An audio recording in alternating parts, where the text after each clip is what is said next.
బీసీలకు స్థానిక సంస్థల్లో 42% రిజర్వేషన్ల అమలుపై అసెంబ్లీలో తీర్మానం చేయాలని రాష్ట్ర మంత్రివర్గం నిర్ణయించింది. ఎస్సీల వర్గీకరణపై ముసాయిదా బిల్లుకు ఆమోదం తెలిపింది. ముఖ్యమంత్రి రేవంత్ రెడ్డి అధ్యక్షతన గురువారం సచివాలయంలో జరిగిన రాష్ట్ర మంత్రివర్గ సమావేశంలో పలు కీలక నిర్ణయాలు తీసుకున్నారు. కేబినెట్ నిర్ణయాలను మంత్రులు పొంగులేటి శ్రీనివాసరెడ్డి, పొన్నం ప్రభాకర్ మీడియాకు వెల్లడించారు.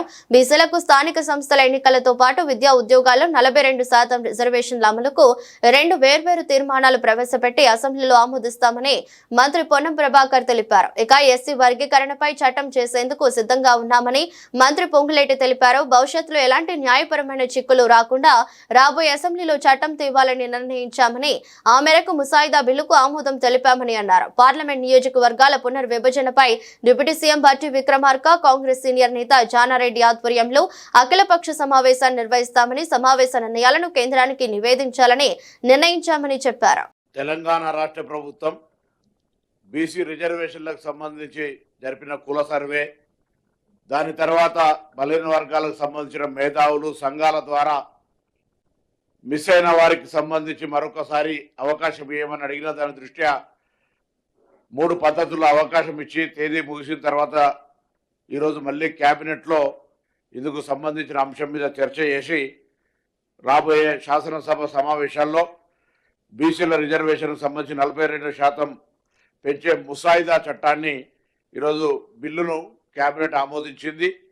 ఈ సందర్భంలో స్థానిక సంస్థలకు 42%తో పాటుగా విద్యా సంస్థలు, ప్రభుత్వ ఉద్యోగుల్లో కూడా 42% ఇవ్వాలనేటువంటి 2 వేర్వేరు తీర్మానాలను ప్రవేశపెట్టడంతో పాటుగా గతంలో 2017లో గత శాసనసభలో 37% చేసిన తీర్మానాన్ని తిరిగి వాపస్, ఎందుకంటే ఒక బిల్ వాపస్ అక్కడ ఉండగా చేయడానికి వీల్లేదు కాబట్టి ఆ బిల్ వాపస్ తీసుకున్న దానికి సంబంధించి కూడా ఆ రిజర్వేషన్ పాత బిల్లును వెనక్కి తీసుకోవాలనేటువంటి నిర్ణయాన్ని కూడా ఈరోజు కేబినెట్ తీసుకుంది. దీనివల్ల బలహీన వర్గాలకు సంబంధించి ప్రభుత్వం చెప్పిన విధంగా కమిట్మెంట్గా ముందుకు పోయేటువంటి మార్గాన్ని ఈరోజు కేబినెట్ తిరిగి ఆమోదించడం ద్వారా గతంలో 4వ తారీఖు ఫిబ్రవరి 2024 నాడు ఆమోదించి 4వ తారీఖు ఫిబ్రవరి 2025 నాడు ఏ విధంగానైతే అసెంబ్లీలో నివేదిక పెట్టినామో, నిర్ణయం నుంచి నివేదిక దాకా తిరిగి ఈ శాసనసభ లోపల ఈ యొక్క చట్టాన్ని తీసుకొచ్చి తద్వారా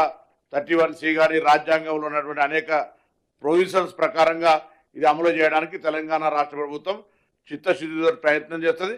ఇందుకు సంబంధించి అందరూ కూడా సహకరించాలని ఈ సందర్భంగా విజ్ఞప్తి చేస్తారు.